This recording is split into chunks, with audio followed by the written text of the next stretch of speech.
एक चिढ़ा पेड़ पर घोंसला बनाकर मजे से रहता था। एक दिन वह दाना पानी के चक्कर में अच्छी फसल वाले खेत में पहुंच गया। वहां खाने पीने की मौज से बड़ा ही खुश हुआ। उस खुशी में रात को वह घर आना भी भूल गया और उसके दिन मजे में वहीं बीतने लगे। इधर शाम को एक खरगोश उस पेड़ के पास आया जहां चिढ़ा का घोंसला था। पेड़ जरा भी ऊंचा नहीं था, इसलिए खरगोश ने उस घोंसले में झांक कर देखा तो पता चला कि यह घोंसला खाली पड़ा है।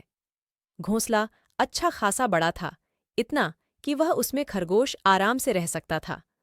उसे यह बना बनाया घोंसला पसंद आ गया और उसने यहीं रहने का फैसला कर लिया। कुछ दिनों बाद वह चिढ़ा खा खा कर मोटा ताज़ा बनकर अपने घोंसले की याद आने पर वापस लौटा।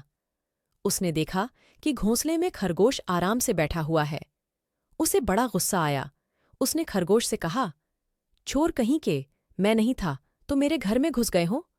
चलो निकलो मेरे घर से, जरा भी शर्म नहीं आई मेरे घर में रहते हुए? खरगोश शांति से जवाब देने लगा, कहाँ का तुम्हारा घर? कौन सा तुम्हारा घर? यह तो मेरा घर है। पागल हो गए हो तुम? अरे, कुआं, तालाब या पेड़ एक बार छोड़कर कोई जाता है तो अपना हक भी गंवा देता है। यहां तो जब तक हम हैं वह अपना घर है, बाद में तो उसमें कोई भी रह सकता है।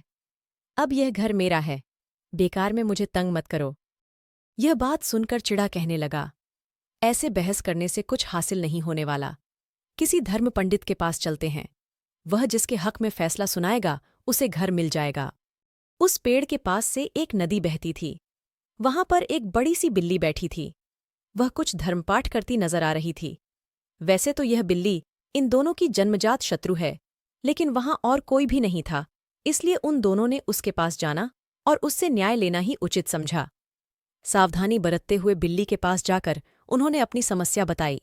उन्होंने कहा, हमने अपनी उलझन तो बता दी, अब इसका हल क्या है? इसका जवाब आपसे सुनना चाहते हैं। जो भी सही होगा उसे वह घोंसला मिल जाएगा और जो झूठा होगा उसे आप खा लें। अरे रे, ये तुम कैसी बातें कर रहे हो? हिंसा जैसा पाप नहीं इस दुनिया में। दूसरों को मारने वाला खुद नरक में जाता है। मैं तुम्हें न्याय देने में तो मदद करूंगी, लेकिन झूठे को खाने की बात है तो वह मुझसे नहीं हो पाएगा। मैं एक बात तुम लोगों को कानों में कहना चाहती हूं, जरा मेरे करीब आओ तो। खरगोश और चिढ़ा खुश हो गए कि अब फैसला होकर रहेगा, और उसके बिल्कुल करीब गए।